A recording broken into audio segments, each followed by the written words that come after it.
So, mayong hapon mga boss, welcome balik sa akong training journey. Karong adlaw, week 6 na sa atong training program. Honestly, dili lalim makaabot dire from week 1 hantod karon dagan na ta gyagian. So, kakapoy sa lawas ug mga adlaw nga wala jud tay gana modagan. Pero bisan ana mga boss, padayon gihapon ta o karon ana ta diri. So karong hapon mga boss, mag 7 km easy run ta. Dili idea lang oras medyo init pa, medyo kapoy ang lawas gikan sa whole week nga training. Pero mao jud na ang reality sa running. Dili perfect ang condition. So usahay mga boss, kinahanglan jud ta mag-adjust.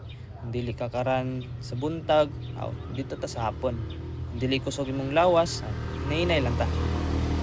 So karong run dili ni para magpakusog, hindi para ni pag-recover, pag-reset o pagbalanse sa imong lawas og hunahuna. So after sa tanan nga imong gibuhat this weeks, intervals, long runs o tanan nga effort, deserve nimo nga ang slow run nga relax ang dagan.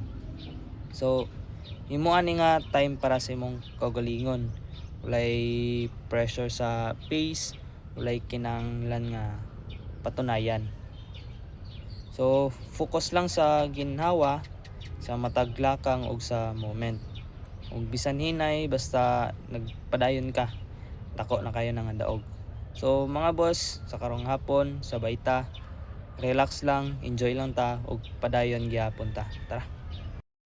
Mga boss, week 6 na, dili na ni sugod-sugod lang, dagan na ka na invest nga oras, kusog og disiplina diri.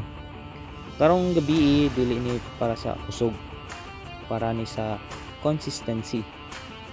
Bisan hinay basta padayon, mao jud na ang makapaabot nimo sa imong goal. So hinay-hinay lang mga boss, paminawa ang kahilom sa gabi ug imong ginhawa. Kung kapoy imong lawas gikan sa last week, okay ra na, mao jud na ang training. Pero tan-awa nagyapon ka diri, idagan gyapon ka. Ug kana pa lang mga boss, ako na kayo na. Dili kinahanglan perfect imong dagan karon. Ang importante, ibalik ka og wala ka ni undang. Ang gabi hilom, pero ang imong effort dili hilom. Nag-build ka og kusog, nga dili makita dayon. Ayaw lang pagdali mga boss, ayaw pag-pressure sa imong kaugalingon. Step by step lang, gininhawa by gininhawa. So mga boss, week 6 na jud, ug mas kusgan na ka kaysa sa una.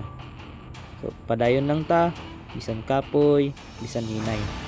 Kaya ang consistency mao jud na ang mapakadaog nimo. So, ay lang buhi karon mga boss, relax lang, steady lang ta. Mano na to ni nga ligon atong lawas.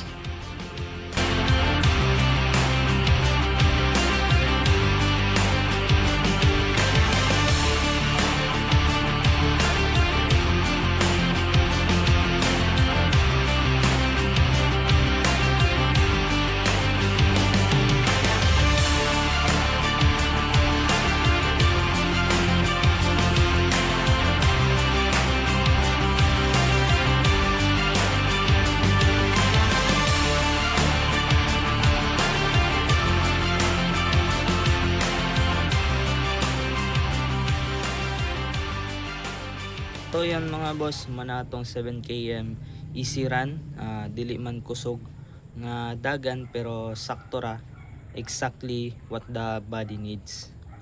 After sa training, importante pod nga kabulot mo hinay og mo recover. Dili man perfecto nga atong dagan pero consistent gyapon ta. So reminder ni nga dili permi kinahanglan kusog, usahay ang paghinay maong sakto. So ready na po ta sa sunod na tong dagan. So ayun mga boss, sa ganahan sa akong mga video, ay magkalimot mag-like, share og follow sa akong page. So salamat sa paguban sa akong mga raan. Padayon ta.